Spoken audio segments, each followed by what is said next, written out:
Welcome, welcome, welcome to Armchair Anonymous. We have a fun prompt today. Tell us about a secret your parents kept from you as a kid. Yes, these really run the gambit. There's some serious ones. There's some funny ones. Yes. Yeah, it's good. And there's no pukey stuff. No. That I recall. Although I often forget. But there is an animal who passes. Okay. But it's not gory. I don't know it's not a dog either. Okay. Or a cat. Should we hide? Yeah, it's not a cat or a rabbit. dog. Or a rabbit, yeah. But closest to a rabbit. Yeah. Yeah. I think rodent death's okay. No, people did not like when I was just trying to catch that mouse. Oh, they didn't. Or rat. I don't know if they did, but I assume they didn't. I caught a mouse the other day. You did? In the bus. Again? If I know, these mice love the bus. Who could blame them? I know. Yeah. They're really smart. Yeah. But then we released it in your backyard, in fact. Oh, no. Yeah, and when I say we, I mean Carly. Dax! I can't start out with a mouse problem, although it would be ironic. He'll leave. There's nothing to eat over there yet. Oh my God. We're going to start a war with each other. We're going to have a mouse war once I move it. No, I won't be doing it. I'll forbade it. Okay. So please enjoy Parents' Secrets. Hard times come and go. Good times, take them slow. My life, I had them both. But one thing you gotta know, I'ma keep on shining. Hi. Deepest apologies. Our previous prompt, we were talking to people, was stalking. Every one of the stories was like 45 minutes. So we're so sorry we're behind. Holy shit. No, it's okay. And get ready for those. They are, woo. Yeah, you're going to want to listen to those at high noon, not at night by yourself. God, no. Yeah, whoa. Good advice. Today I was at the gym and I was listening to the gym one. With the person on the treadmill, laughing. That's one of the best visual stories. It is so funny. And I was like laughing at you laughing, Monica. It was so good. Yeah, that one really got Monica. It really did. I was crying, laughing on the treadmill, but I kept my sweatshirt on because I learned so much from that one. Are we calling you Susan? Suzanne. Suzanne. It's spelled wrong, but my mom had a lot going on at the time, which you'll hear in the story. Ding, so ding, ding. we forgive her. Okay, and before we get there, even though we're making up for lost time, you have that blurry thing on in your background, but what's happening is one of your pink shoes is popping out every now and then. So at first I thought, oh, she has like an yes. I thought, oh, she has like an emoji thing happening that my kids put on when they're talking. And I was like, her children must use this account and they've got the pop-up emojis. Not the case. No, I'm in my closet. Thank and you. I did artfully arrange cute shoes right behind my head, which is the best I could do. But I don't know how to unblur, so you can trust me. This is one example. Right. We call that set decoration in show business. Set decoration, exactly. Also, I just realized this light in this closet is a motion sensor, so sometimes it just turns off. Okay, thanks for warning us. I hope Monica doesn't get triggered with a seizure with his pop-out shoes. And you might want to double down on your Kepper right now. I know generic brand. Thank you, generic brand. I would feel horrible. Okay, Suzanne, tell us about a secret your parents kept from you. Okay, I'll go through this story kind of chronologically, and the reveal comes when I'm an adult. And Monica, just so you know, this is a happy story. Oh, so good. you don't have to be worried. I don't know what you've been through today. Oh, Yeah, too much. My cortisol levels are high. Yeah, Okay, she's I think this will be frazzled. a happy one. My mom and dad met in the 1960s at work. My mom played the harp and my dad played the clarinet, and they were in the New York freaking Philharmonic. No Oh, my way. This Lord. is beautiful. Growing up, we used to get Christmas cards from Leonard Bernstein, and I am like the biggest family disappointment because I play no instruments. I have very little musical talent. Are you good at math? I'm good at math, Yeah, because they say classical musicians are really good at math. but I'm not good at classical music. But I can sing, I guess. I mean, I can like rock the karaoke mic, but that's slightly different chromosome, right? Yeah. So they got together. They were in New York City, and they were like these cool musicians. And then I was born in 1969, and my sister Lori was born 15 months later. And then my mom and dad got divorced, like right after that. So I was a baby. Those kids can ruin a marriage, let's just say. My mom had to quit the Philharmonic. Oh. She and I and Lori took a train from New York City and we moved to Peoria, Illinois. Oh, big poor change. Mom. Big change. Yeah, poor mom. But we moved in with our grandparents. They were great. Their names are Jack and Ethel. Jack and Ethel in Peoria had just built their retirement party house. And instead of getting to have their like groovy parties, they got 2 harps in the conversation pit and 2 toddlers. Oh, geez. And we used to scratch our names into the wallpaper. You know, it had like that 3D wallpaper. And I remember writing Suzanne in that wallpaper and like doing striptease Copacabana dances in that conversation pit. They never really got to have a party because we lived there our whole childhood. Wow. Yeah, it never ends. It doesn't. It was great. I grew up in Peoria in that house with my mom, grandparents, and my sister. And we really never heard from my dad again. Although sometimes we would see him because he was still in the New York Philharmonic. So like we would see him on PBS playing the clarinet. And my grandma would be like, hey kids, come in here. Your dad is on TV. But we never saw him again. And really the only memory I had of him was his shoes. I told the story to a friend in college and she's like, you should paint that memory. So I did. And I'll just show you really quick because I still have this painting. So you're a painter. So you are very I'm not a painter and this is blurry. Oh, it's blurry. Anyway, I don't know what to do with this. Okay, it's some legs and some shoes. Yeah. The visual component of the story didn't pan out, but that's okay. That's okay. Exactly. And also, I realize we are on a podcast. But anyway, just for you.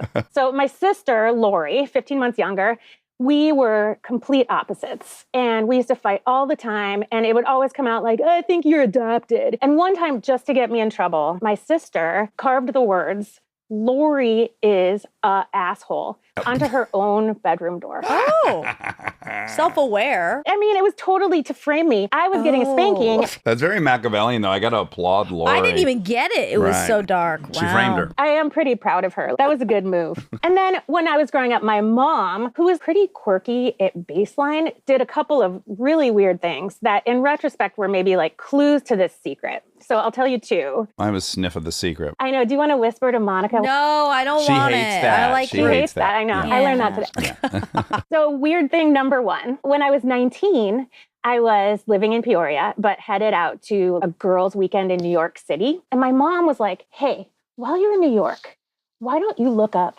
Dr. Nash? He's the OB that delivered you. His office is on Park Avenue. I'm sure he would love to meet you. I was like, yeah, Mom, whatever. That is so weird. That's preposterous. OBs aren't trying to get reconnected with the Oh my 10,000 God, now I babies. have my that- own ideas. Yeah, they don't want to like see you again. Yeah. Yeah. Yes. He's missed you. Yeah, don't worry, you guys. I did not go hang out with my mom's gynecologist. So Okay. went to the girls' weekend, had a lot of fun, forgot all about it. Then I was 22, 23 in my first kind of serious relationship with a boy. And it was getting pretty serious. So my mom wanted to meet his parents. And instead of just being like chill and normal, she started grilling them. Like, where are you from? Are you from New York? What hospital was Rob born in? And what day? And she's asking him all these like really super personal, cringy Specific. questions. Yeah. And she wasn't like that. She was weird and quirky, but not that way. Well, she spent a lot of time with herself in a harpsichord. That's a personality type. Okay, but now I do want us to tell what you think it is because I want to say what I think. Well, I think the reason the dad was willing to just bounce altogether is he found out these weren't his children.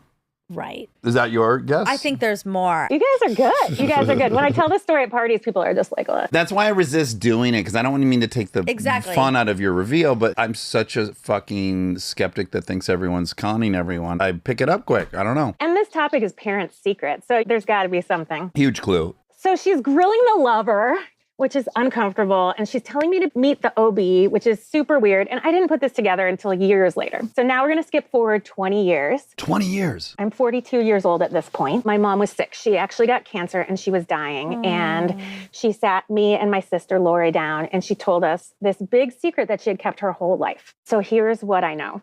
Things in the bedroom were not working at all with her husband. Yep. Your quote, dad. Maybe he and Leonard were more. We don't know. There's a few She couldn't theories. get pregnant. He couldn't get her pregnant. She went to the doctor and she's like, I really want to have babies. So he's like, okay, well, we have this cutting edge new process. Yes. Yes. If you want to get pregnant, come back on Tuesday. So on Tuesday, he entered the exam room with a vial of semen, a medical grade turkey baster, and proceeded with what we now call artificial insemination. She got pregnant and had me. She didn't ask too many questions. She was just so happy to have me. So she went back 15 months later for for another insemination. She's like, more of the same, please, and had Lori. And then obviously, strain on the marriage. You guys were right.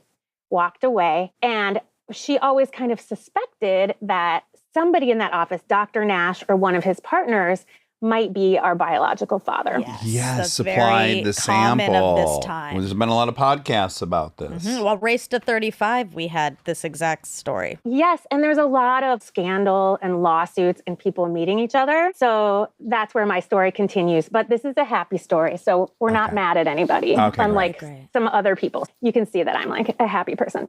So internet rabbit hole was entered by me. I Googled Dr. Nash and only found his obituary. But then I went crazy. I found all of his partners from that time. They're all 90 plus at this point, but one of them was still alive, retired, and living in Florida, as you could expect. And I emailed him and he agreed to talk to me and he filled me in on the process. And it sounds like you know some of this, but I'll just give you a summary and then I'll tell you how I met some siblings. But in 1969, artificial insemination was brand new.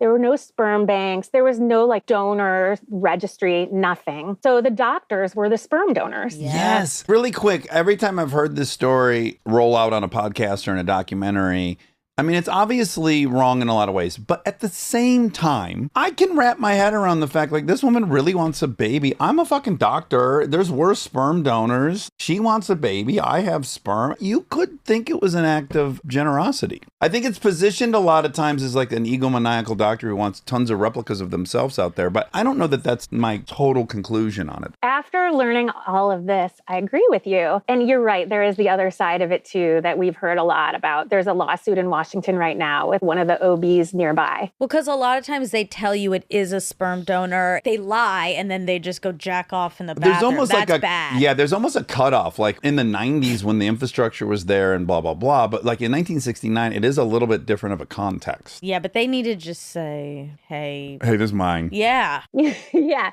And then these guys probably didn't want to say oh, this is mine because this guy had a family at the time. Yeah, the wife would have been like, hon, you can't be impregnating all these. Well, then that's also why it's not great. Anyway, okay, so go on. Okay, so I'll tell you my thing, but this is such an interesting conversation, which is why I was so happy to see this prompt. What this guy told me, Florida guy, usually the resident doctors who were in OB-GYN, so the ones that are kind of apprenticing, they weren't paid very well. They were paid $35 a week for work at that time, but they could make $50 if they brought a fresh sperm sample to an office on the day an insemination was scheduled. Wow. So the attending doctors, like Dr. Nash, could call up a resident and be like, hey, can you bring a sample to my office Tuesday at 9? I have an insemination scheduled. And this is rare, but getting more and more common in New York City at that time. So some guys donated a lot, made a ton of extra money. And I actually met some people who all kind of traced back their dad to this one resident who was prolifically donating at the time. And they found fertile. 20 siblings. Wow. And they all kind of looked alike and they all looked like this guy. But that's not what happened with me. But some doctors donated a lot. There were a lot of babies born. There were no records. So there's a lot of half siblings walking around in New York City at that time who didn't know that they maybe were related to each other and maybe could have gotten into a relationship. So that's a little bit gross. And that's why my mom was interrogating my boyfriend's parents, just making sure, I know this would be crazy, but what if he's another one and they're about to make inbred grandchildren for me? Interesting. I didn't figure out that piece. Well, that was kind of a stretch for her. Out of all the people in the world, these two New York babies are going to get together. You never know. But this is her grandchild she's talking about, so she's got to be careful. So she was just making sure that I wasn't about to commit incest, but luckily he was not a sperm donor baby. So then I joined this donor sibling registry, which is this big website where turkey baster babies like me are trying to connect with each other. And the recommendation there is to get your DNA out there on all the websites. So a lot of people do now, and I know you guys have talked about this too. I sent my DNA to Ancestry.com, 23andMe to see if I had any half siblings. And I mailed my DNA and I waited and I forgot my password, forgot to check. But then just a few years ago, I got a notification. I matched with a half sister. Her name is Arlene. She's 16 years older than me. And she had no idea that she was conceived by insemination. She had just gotten the 23andMe test for Christmas. And she's like, what the hell? This is increasingly common, this story. Yeah, that means that happened for her in 1956. They were doing that. Yes, 1953.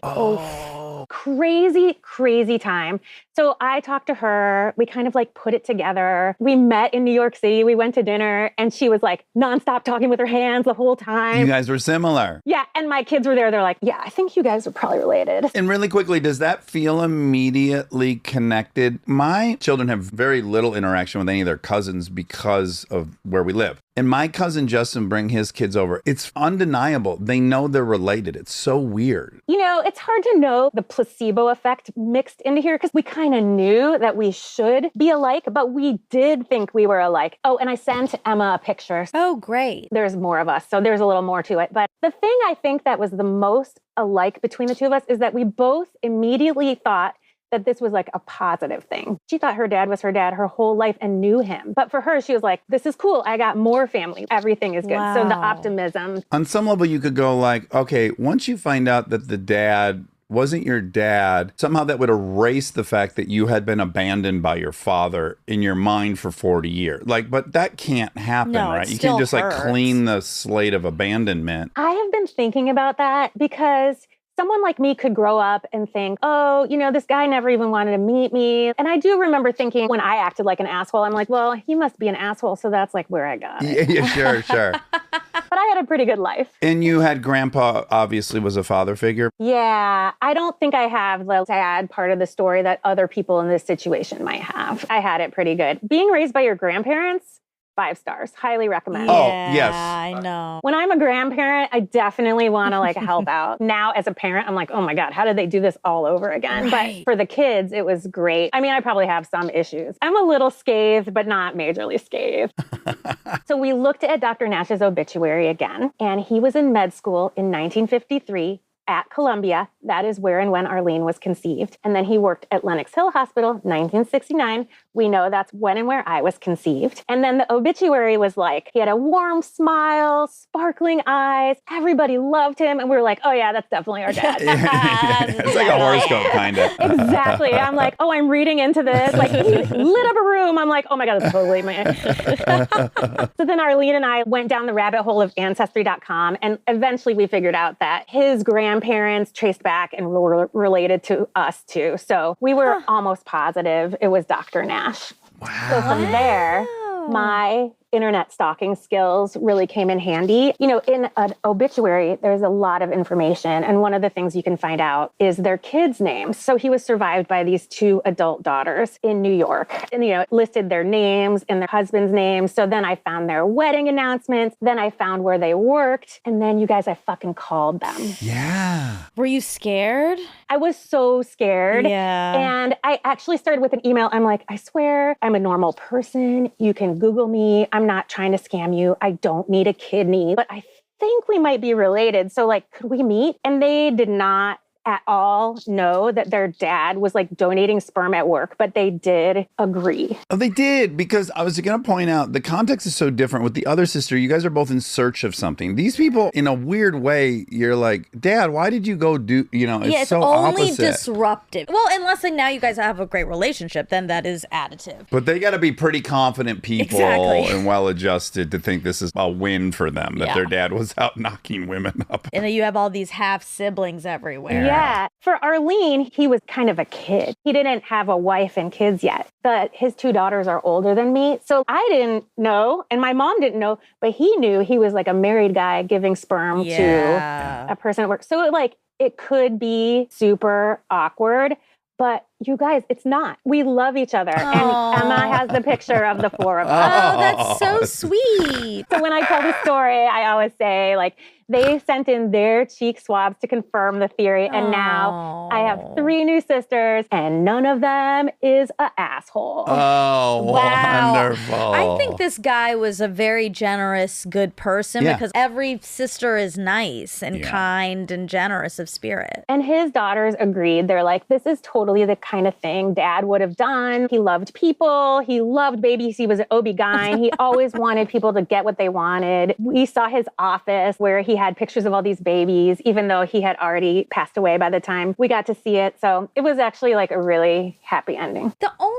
tricky thing, well, there's a few, but the one I'm hung up on is When did he decide? He's like, just because he thinks your mom's hot. It's like, when does he decide to donate his own sperm versus the resident's? Yes, that's a fair question. Well, they're not always available. Maybe it was a down day. Maybe he did kind of think she was cool because she was cool. She was like a harpist in the New York Philharmonic, but they definitely didn't have sex. I don't buy that he was attracted to her, but what I do think is possible is you're like, I'm going to combine my sperm to create a kid.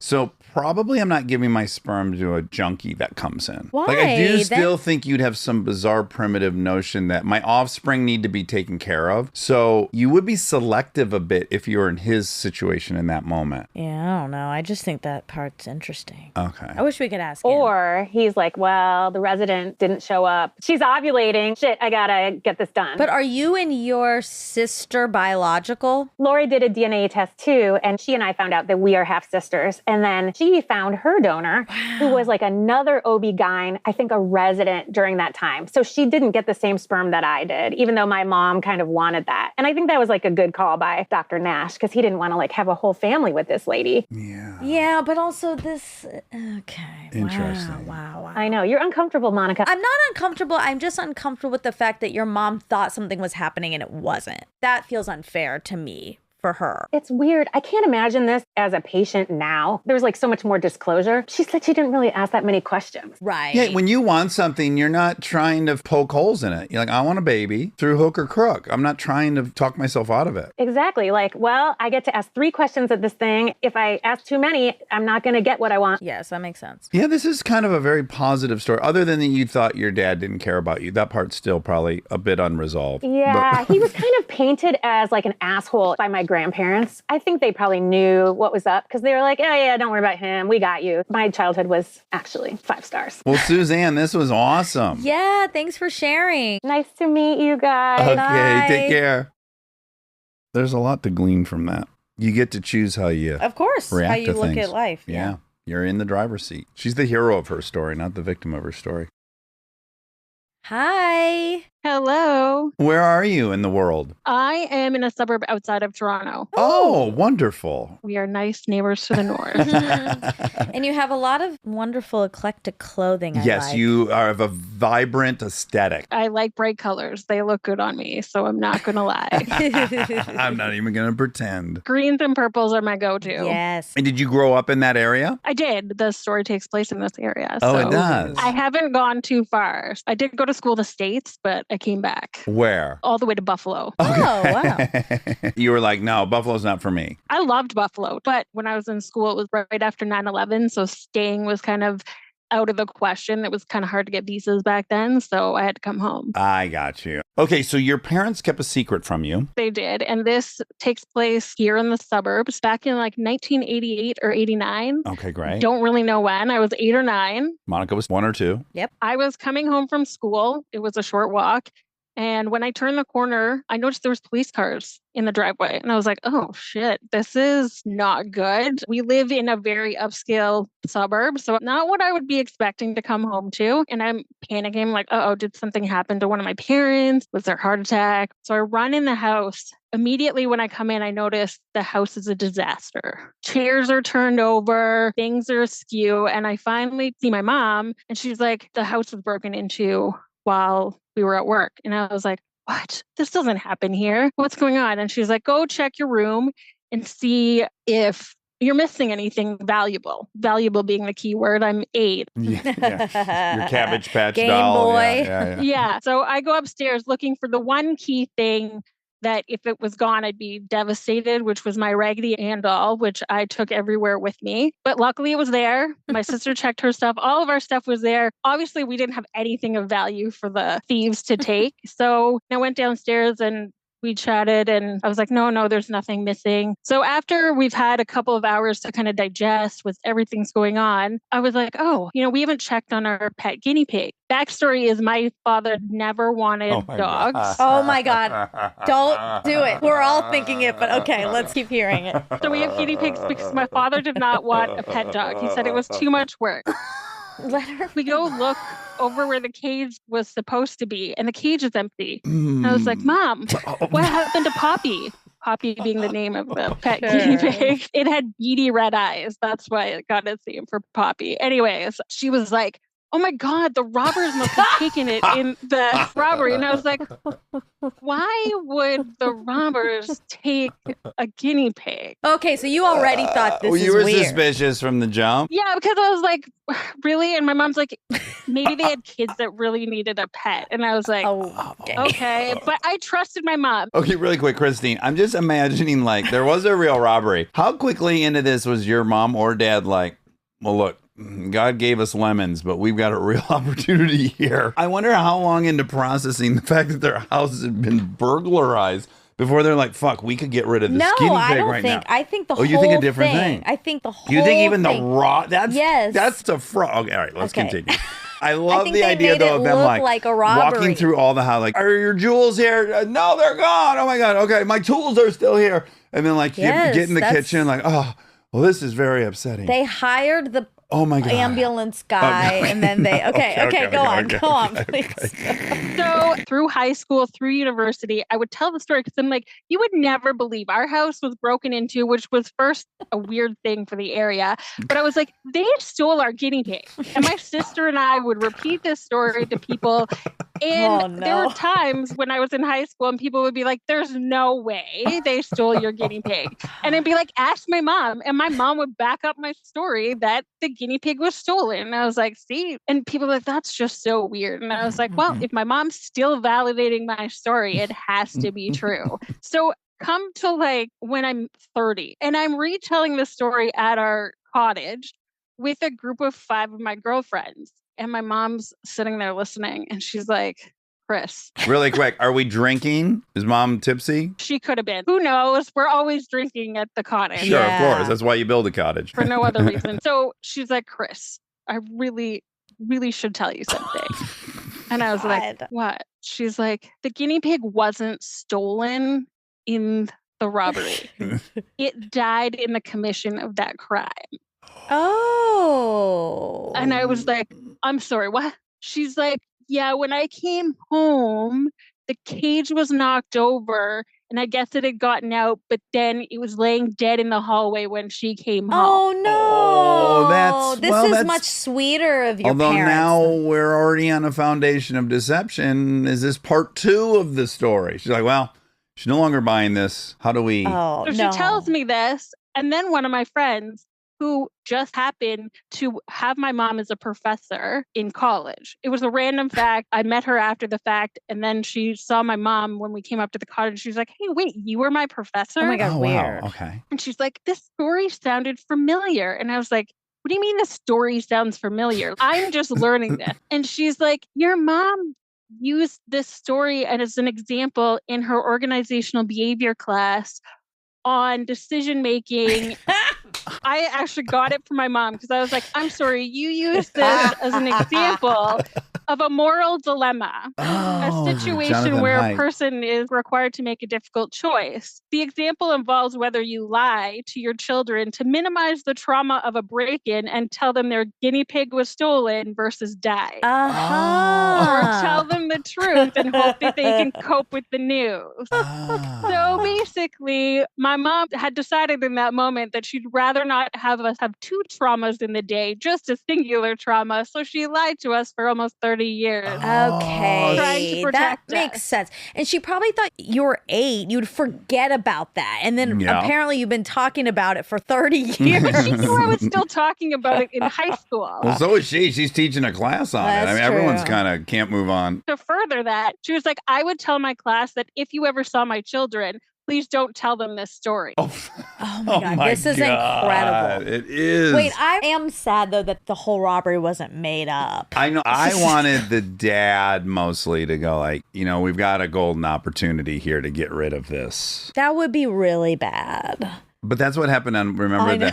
The cat The one. cat, yeah. We've now had 2 Armchair Anonymous stories that are siblings. It just happened to be like 2 random. And the dad is a real hoot in both of these stories. If that was your dad, it would have been my story where they just made up this entire robbery because the guinea pig got out and they didn't want it to be their you went fault. to there. Like, I got you. Like, it didn't want it to be their fault. So it was like, sorry, there was Now a we gotta robbery stage and it this was robbery. stolen. Yeah. Okay. Okay, it wasn't No, quite the that. robbery really happened. Oh, dang. Unfortunately. And there was a murder. There was a murder. I don't know. Maybe it died just in complete shock of what was transpiring in the house. It just was crazy. And it was the 80s. So I'm not really sure what they could have stolen because we had one of those really large, like the TV was a piece of furniture. It wasn't something you could just haul out. When you're telling the story, I'm remembering when we came home and our house was robbed, and it was my mom and my brother and I. Yeah, and they stole like the 2 jam boxes we had gotten for Christmas from my grandpa. They got nothing. Oh, wow. That was great. That was. I really enjoyed that. Thank you for this experience. It's crazy. I am now the coolest aunt, apparently. That's what my niece and nephew have told me. So I wanted to shout out to my niece and nephew, Hunter and Scarlett. Oh, Shout what's out. up? Coolest aunt in the world. I'm a coolest aunt because 1, I was on the podcast, and 2, I work for a company that makes the Canadian version of Lunchables. Oh, that is really That's cool. Very cool. Wow. Yes. What a life. Well, Christine, that was a humdinger. Yes, thank you so much for that. It gave me a lot of Thank giggles. you for having me. Yes, our pleasure. All right, Bye. take care. Bye. What a hoot. Oh, man. It's so funny you and I came to such different... Yeah. Both nefarious. No, you immediately thought it just died. No, I thought the parents accidentally let it out of the house. Oh, okay. So they didn't want to They'd take the covered their blame. tracks. Yeah, I and got they you. thought the kids would hate them, so they created a robbery and hired a police officer. Yeah, I thought they were just like, this thing stinks. I'm so sick of this thing. We've been given an opportunity to get rid of them. You wouldn't really take an opportunity. I would never kill my kid's pet. Exactly. Most people wouldn't. But I'm a very ethical person, as you know. It trend really high on the scale.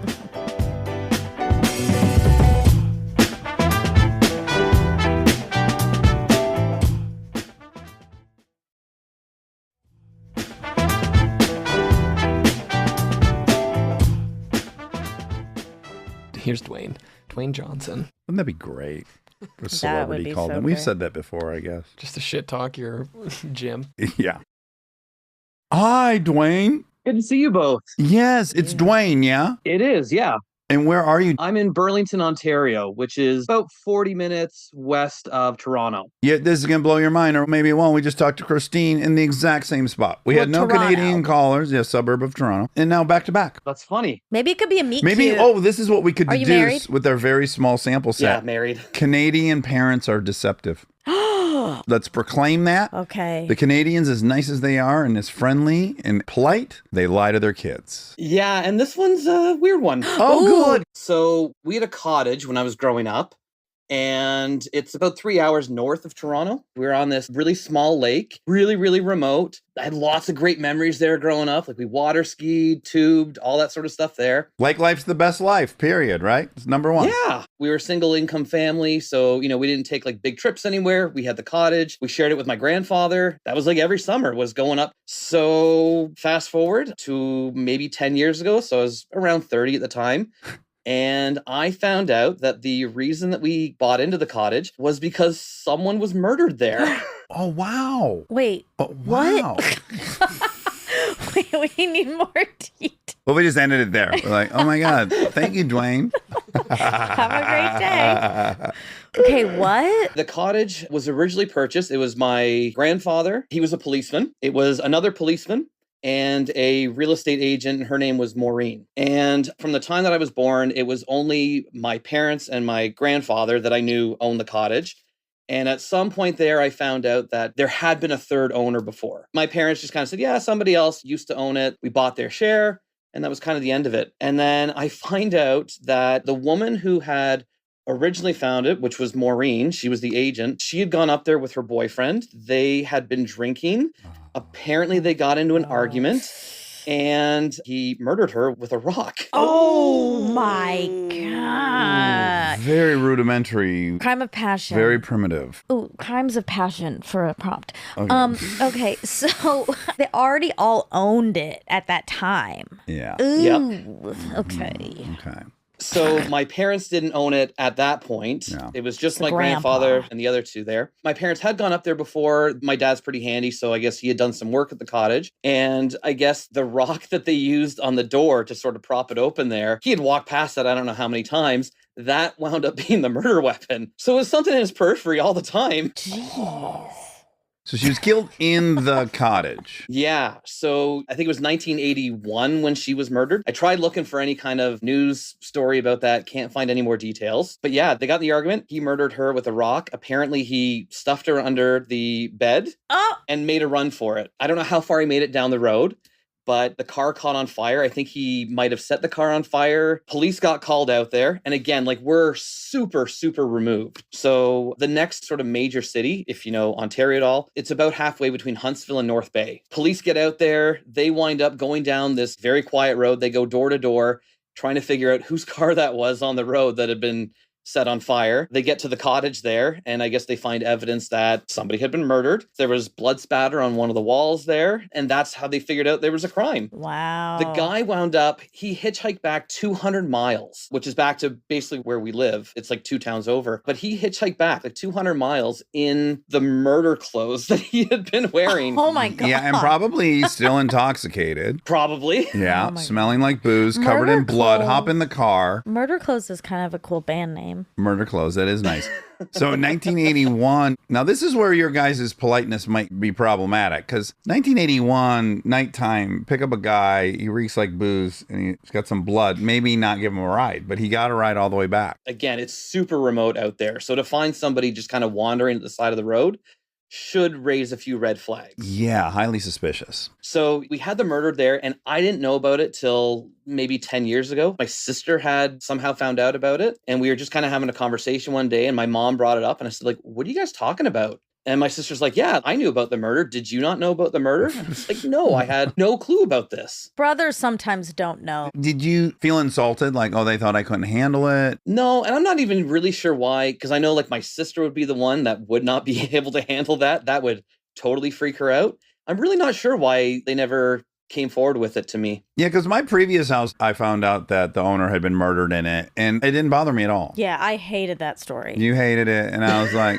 yeah, I don't know. It didn't bother me. I checked to make sure that the home I purchased, no one died there. You can check that. It's But if- public record. If you think in about California. it, Monica, the odds of someone being murdered in any given house in LA are like, I don't know what they are, 1 in a million. Now you look at the odds of 2 murders happening in one house, and you're in the like 1 in 10 Knock on wood. billion. So I almost feel safeguarded.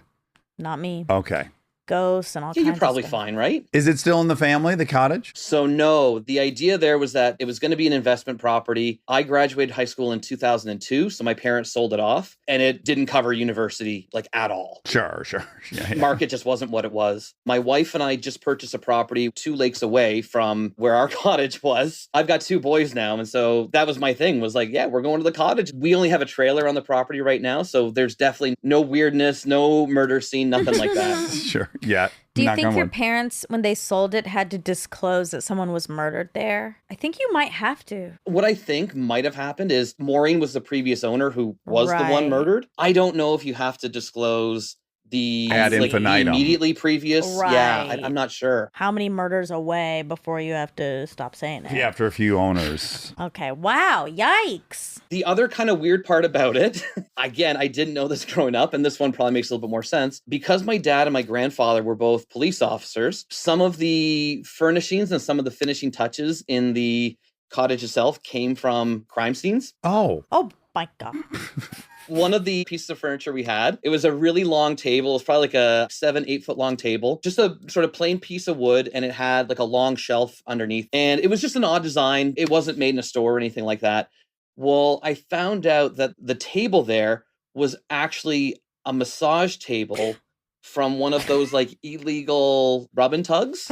Sure. Oh my Yeah. God. I want to hang with your dad and your grandpa. They brought this to the house to eat off of? Well, that's the thing. Like, we never ate off it. We had a separate table. They only jacked off on it, Monica. Jesus. So the massage table was just one sitting at the side there. And then a lot of the paneling that was inside was the paneling that they had used for walls in this illegal massage parlor. Oh, my God. They just kind of looted this. Yeah, I was going through old videos trying to see if I could find like a clear shot of the table, and I couldn't find anything. But the best I had was there's video of my sister coloring this nice, innocent picture of the family at this table where you're right. Like, I'm sure something like that happened. Yeah, lots more than that happened on that. This is a house of horrors, this cottage. Yeah, I hate this cottage, but it's fun. Wow. All right. Dwayne, that was delicious. That was great. Yeah, yeah. Appreciate it big time. Yeah, thanks for chatting with us. Yeah, no, I want to thank you guys because my wife and I were huge fans of the show. When we got our property up north there, we basically downloaded a whole bunch of episodes because we didn't have internet up there when we first got it, no electricity. So when we were just kind of like, okay, we're sitting in the dark here, we'd listen to Armchair. Oh, that's so fun. That is fun. I like being associated with your lake life in the Me summer. too. Yeah, that's cool. Well, thank you so much, Dwayne. Great meeting you. Yeah, it was great to meet you guys. Thank you so much. All right, take Bye. care. Yep, they're nicer than Don't us make Canadians. Me talk They're about nicer. The justice system again. Oh no, you're gonna climb back up on your soapbox. Yeah, sure am. Murder clothes would be Screamo. For sure. Hello. Can you hear us? Yes, I can. What name would you like to go by? Okay, so I'll do Nicole. Nicole. Perfect. I know. I have to remember too. I wrote it down. So, Nicole, where are you? I'm at work. I'm in the Inland Empire area. That's plenty enough info for me to get a vibe of where you're at. Monica, do you know about the Inland Empire? No, I'm really bad at geography. Okay, don't worry. You're fine. But I'll look it up later. You have a story about your parents keeping a secret from you. I do. Is it a heavy one or a fun Are we one? Or yeah, should we mixed? laugh or Should we cry? cry? This one is very heavy, but I'm going to try to make it light if possible. I went back and forth whether or not I was even going to follow through with it because secrets are heavy. And then I kind of felt like now I'm telling a secret that was kept from me. I kind of felt like I was betraying them, but I was the one betrayed. So, you know, it's like this full circle moment. It is. And then also, the only power of secrets is when they're secrets. You can release them. Yeah, and I haven't told many people this story. So when I was thinking about it, I was like, okay, I kind of have to wrap my head around it myself. So I had to find like purpose in it for me. And I think I did. So this was actually a good experience. I'm glad I got this chance. Good. All right. Let's hear it. Okay. Growing up, my family was pretty typical. I would say normal, but you know, normal is a wide road. It was my mom and dad, my older sister, and myself. Some of the things that made it a little bumpy is my dad is a recovering alcoholic. So lots of fighting, lots of addiction stuff, codependency. And then when my parents would fight, there would be some common themes, but one of them would be this person, Jack. And you're a kid, you can't really make sense of things, but I would just kind of file it away in my head. And then one night we were all in the car together. So we're just stuck in this fight, hearing it. And my dad was just like, that's it. I'm going to tell them, girls, I had a son before I met your mom, and his name is Jack, and he's your brother, and she would never let me tell you. And we're just kind of like, what? Yeah. Right. But I'm like 9 or 10, so I file it away. And then the next day I asked my mom, what was he talking about? And she said, oh, you know how your dad is. He doesn't know what he's talking about. Oh, boy. He makes stuff up and he thinks maybe he got some person pregnant when he was younger, but don't worry about it. So then I'm even more confused, but just kind of learned like, okay, I don't talk about this. So then as I get older, I do some investigative stuff. He had one of those big honking Nextel phones for work. Sure. So I would go through it and look at his texts every now and then, and it would be from this person, Jack. And it would say like, happy birthday, Dad. Happy Father's Day, Pops. And I was like, maybe it's like someone from work. And that's how they talk to each other because I can't make sense of it. But I'm filing it. Really nothing else until it's 2018 and I'm 25 years old. I had just graduated. I'm a therapist. I'm practicing. I'm working with teens, like at-risk youth that have problems with their families.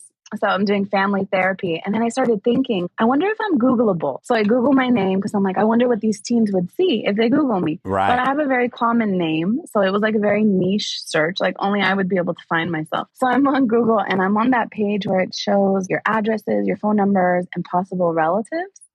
And then the first name that pops up is Jack. Oh, No way. Wow. And so it's like Jack, and we have the same last name. And then my dad, my sister. This is now bringing back some of those dots from when I was younger. I do a deep dive and I'm like, what can I find on this person? And then as I'm Googling, there's like this one video that pops up. It was like at the top of the search history. And I click on it and it's just like this compilation of pictures of this guy. And so as I'm looking at them, it was so shocking because I'm seeing a version of my dad and I look a lot like my dad. So I'm seeing similarities to myself and it's like pictures of him and his friends.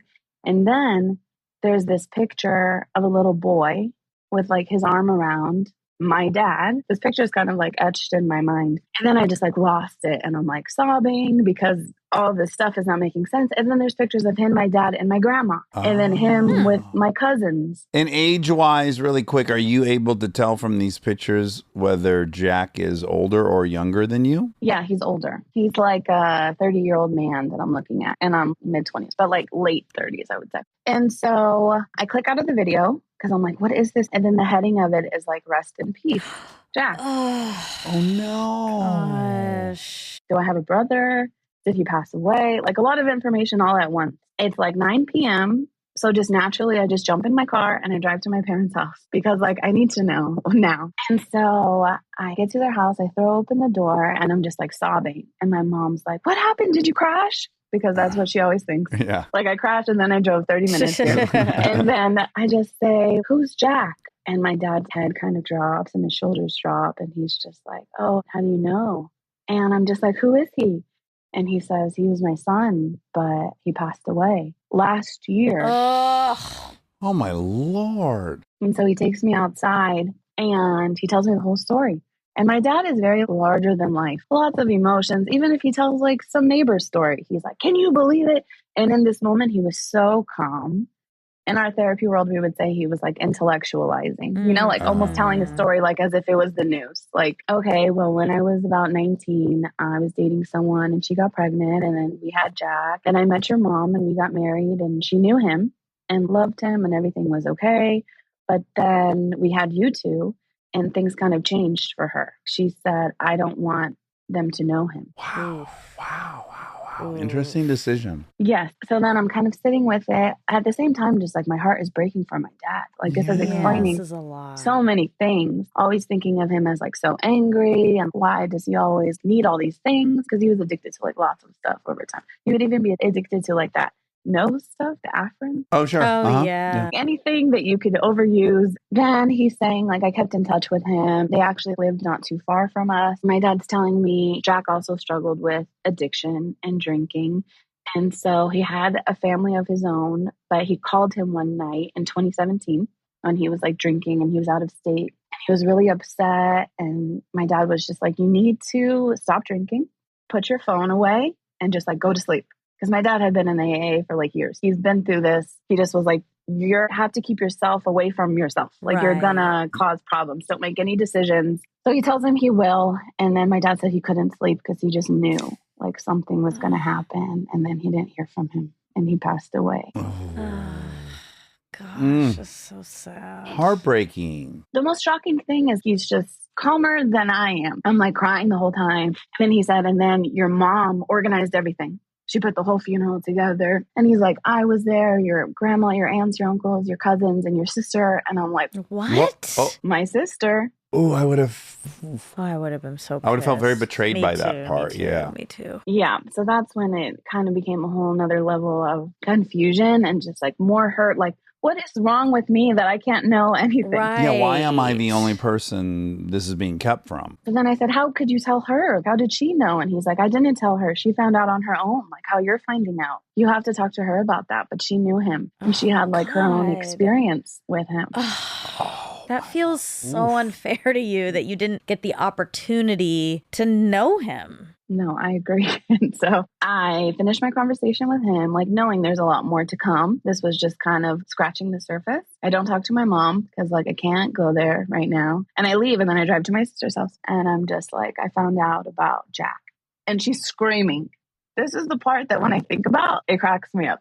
She's screaming, no, oh no, oh my God. Is she the older sister? Mm-hmm. She's 4 years older. Trying to protect Somehow you, I guess. in some parental role with you as well. For sure. We've never been close. She's always telling me like what to do and worried about me. And then she tells me her story. She's like, I didn't know I was like 20 or 21. And I had this friend and he worked with Jack, like in another city. This is all very crazy Sim. how it came up. Yeah, I guess you guys would say Sim, right? Because you weirdos. That's when I realized he always knew about us, but we didn't know him. My dad would show him pictures of us and tell him like stories and how we were doing. And so when his friend said like, oh, I'm going to go meet up with so-and-so, they have the same last name. And he's like, I think that's my sister. And so then he tells my sister, the friend, like, I want to introduce you to someone. And he introduces her to him. Wow. So she's 21. So I'm like starting college at this time. So I think every time it came up, it was just like, don't bother Nicole. Like she has finals. And so I think my sister basically did the same thing I did that night. Go to my parents, like, what is wrong with you? How did you not tell me this? And was like, I need to tell Nicole. And my mom told her, if you tell her, I'll never speak to you again. She won't speak to you either. This is a woman that kept a secret for 20 years. It's her whole identity sort of wrapped up in this too. The foundation is already shaky and she's worried it's going to get like pulled out. Yeah, but I'm like an adult. Yeah, it's become, No, I know. It's become malignant. Is It what has. It is. It Yeah. got away Yeah. from her. Yeah, like she was going to go to the grave with this secret that like wasn't even hers, but she was kind of the one directing it. And so my sister says she was talking to him, like they would go out a lot because they had mutual friends. And then over time, he would just get really angry and upset with her because it was just like, I just want to meet her. Why can't I meet Nicole? And she was just like, I'm in this pickle. And I remember that time she like moved out. We didn't hear from her for like months. And now it's like making sense. And did you detect when he had passed that your father's demeanor was curious or that your sister's was? Like they were dealing with a death, but not telling you. Was there anything perceptible about that? See, that's the really messed up part is I was living with them at the time because I had graduated and I was going to grad school.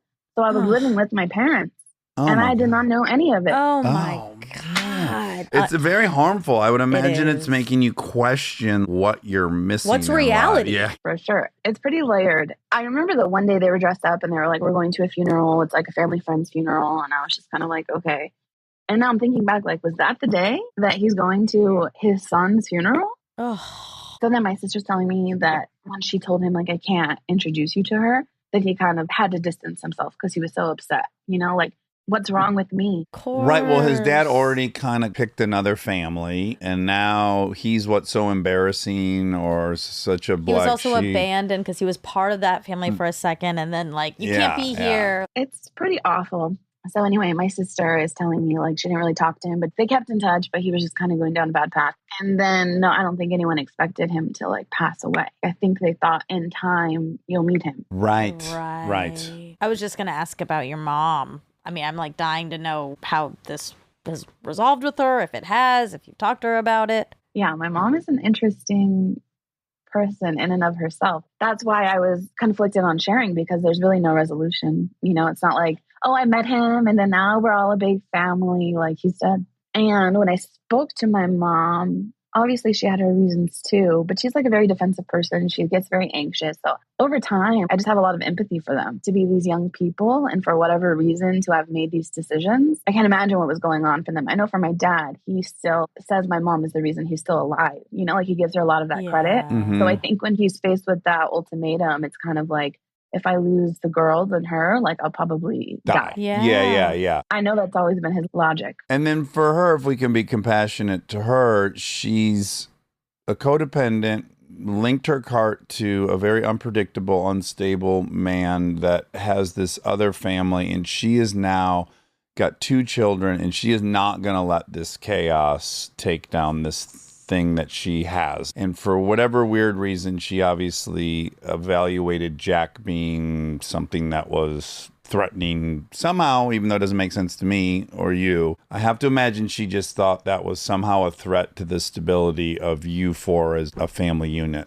which I don't agree with, but I have to imagine. And this is a little bit less compassionate, but I just think for a lot of codependents, there's also a control in being the person who is the one doing the pills, is the one doing it all. There's a control and a weird, it's hard to say satisfaction. It's their addiction. Exactly. It's their own addiction. So I'm sure that was at play here. And if adding another person in the mix makes it uncontrollable. Yes. For sure. I mean, this was all my logic too. This was how I was trying to make sense of it in my head.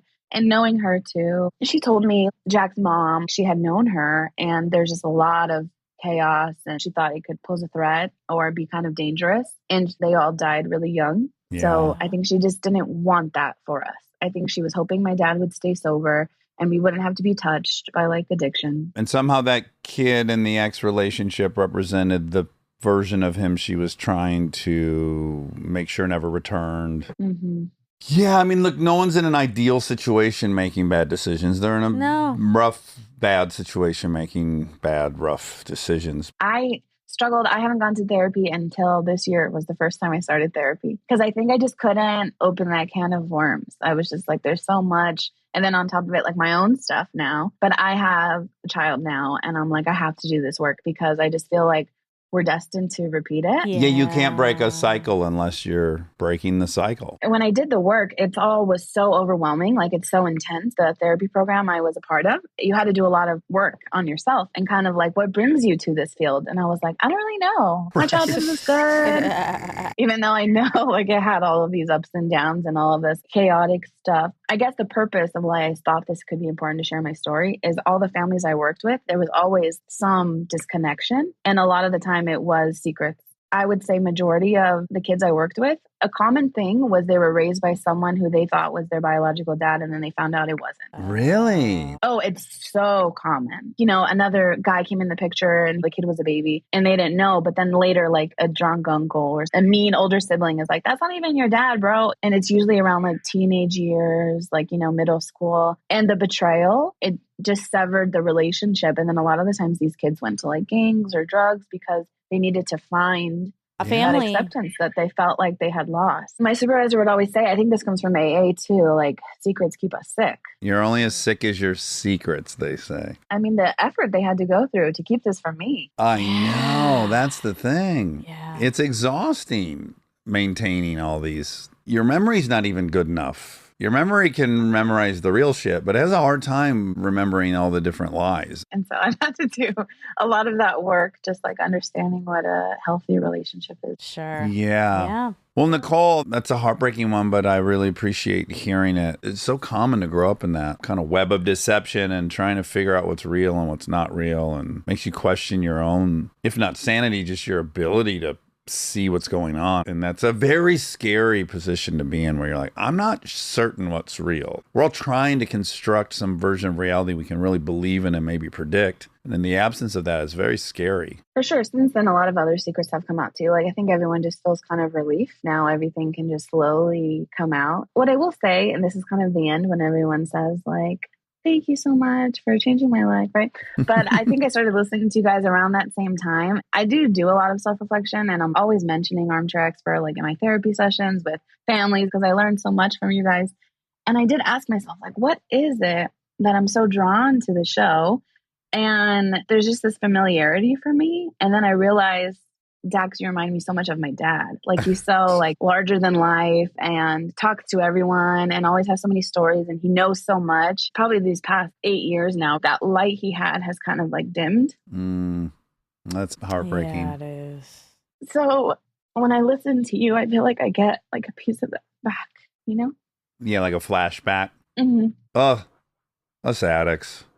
I apologize on behalf of all of us fucking addicts. No, I mean, I found an addict myself, and then now we're both sober together. Oh, that's great. Good. Well, I really enjoyed meeting you. Yes, Thank me you so much for too. telling us that story. I know that's not an easy one. I appreciate the opportunity. Thank you so much. It's so nice to meet both of you. All right. Be well and take all that bad stuff and be able to connect with other people and help them. I think that's the big silver lining of all of it. That's what I tried to do. All right. Take Bye. care.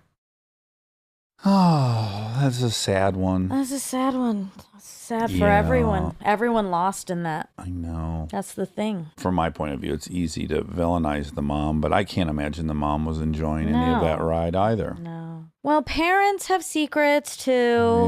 And that's what we know. Kids have secrets. Kids have secrets. Parents have secrets. Grandparents have secrets. Yeah. Babies have secrets. Do you think babies have Yep. secrets? They might be the only people that don't have secrets. No, they have secrets. They can't hide their secrets. They poop their pants and you find out. They can't hide it. Yeah, you're right. What if you went to change your baby's diaper and you saw that it was stained with poop, but there was no poop in there? They had like got embarrassed and then cleaned it all out and then put it back on. I feel like my baby would do that. I'm so scared of being embarrassed. All right. All Well, right. I love you. Do you want to sing a tune or something? We don't have a theme song. Oh. Okay, great. We don't have a theme song for this new show, so here I go. We're gonna ask some random questions, and with the help of Armcherries, we'll get some suggestions on the fly rhyme dish. Enjoy.